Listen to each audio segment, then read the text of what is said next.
साहिबाबाद के राजकुमार अरोड़ा समेत इंदिरापुरम के 2 परिवार पिछले 3 दिनों से काठमांडू में फंसे हुए हैं। वहां सड़क पर लगातार गोलियों की तड़तड़ाहट और चारों तरफ फैली आग की लपटों ने इन्हें दहशत में डाल रखा है। रात भर जाग कर मौत का मंजर देखने को ये मजबूर है। काठमांडू में फंसे इन परिवारों का कहना है कि बाहर हर वक्त गोलियों की आवाजें सुनाई देती है। खिड़कियों से झांकने पर धुआं और आग की लपटें साफ दिखाई देती है। रात भर होटल में कैद रहने को मजबूर ये लोग इस तरह डर से बाहर नहीं निकल पा रहे हैं कि कहीं भीड़ होटल पर हमला न कर दे। राजकुमार अरोड़ा ने बताया कि उनकी पत्नी ममता अरोड़ा और अन्य परिजनों की हालत बेहद खराब हो रही है।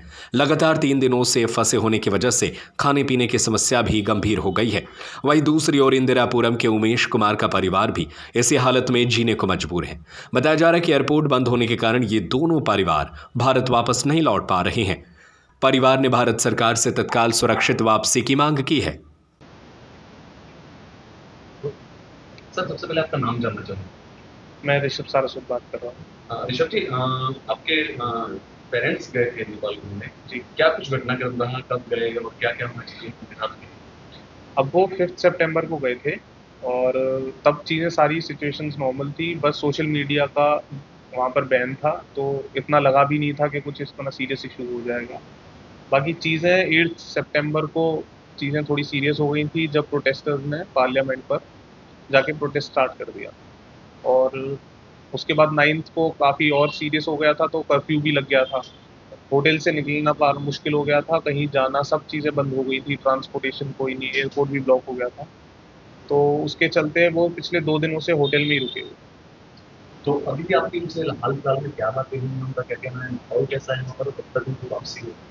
अब मेरी लास्ट आज मॉर्निंग में बात हुई थी, अब उनकी फ़्लाइट क्योंकि कल की थी वो कैंसल हो गई, अब आज की फ़्लाइट इंडिगो करवाई है हमने, जो 4:40 की फ़्लाइट है और अब वो चेकआउट करके निकल चुके हैं एयरपोर्ट के लिए।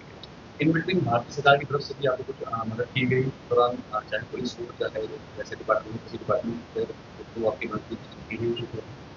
पूरी हेल्प हुई थी, मेरी इंडियन एम्बेसी में भी बात हुई थी, मेरी जो पुलिस हेडक्वार्टर्स है वहाँ पे भी बात हुई थी कि बाय रोड आया जाए या बाय एयर आया जाए, तो उन्होंने यही सजेस्ट करा था कि अभी आप होटल में ही रुकिए और जैसे ही एयरपोर्ट खुलते हैं तो आप बाय एयर आइएगा। तो आप उनकी कितने बजे की फ्लाइट और कब तक वो यहाँ आते हैं? अब उनकी 4:40 की फ़्लाइट है आज शाम की और और वैसे मैं बहुत-बहुत शुक्रिया अदा करना चाहता हूँ, जो भी हेल्पलाइन नंबर थी, सर्विसेज़ जो भी प्रोवाइड करी हैं पूरी संतुष्टि के साथ और उनकी सारी एडवाइसेज़ हमने फ़ॉलो करी और वो ही हमारे लिए कन्वीनिएंट भी रही। हम लोग 5 तारीख को पोखरा नेपाल घूमने के लिए आए थे। 3 दिन पोखरा में रुके।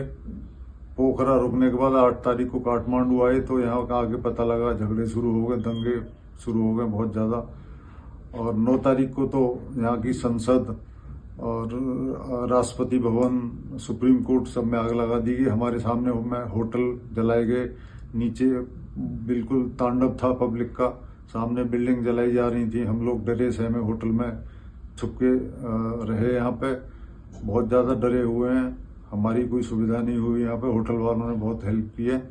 अब फ्लाइटें थी, फ्लाइट एयरपोर्ट बंद था, फ्लाइट कैंसिल कर दी गई 3 से 4 गुने रेट पे। अब आज की फ्लाइट शाम की हुई है, अगर शाम को फ्लाइट्स कंटिन्यू चली तो हम अपने दिल्ली पहुंच जाएंगे।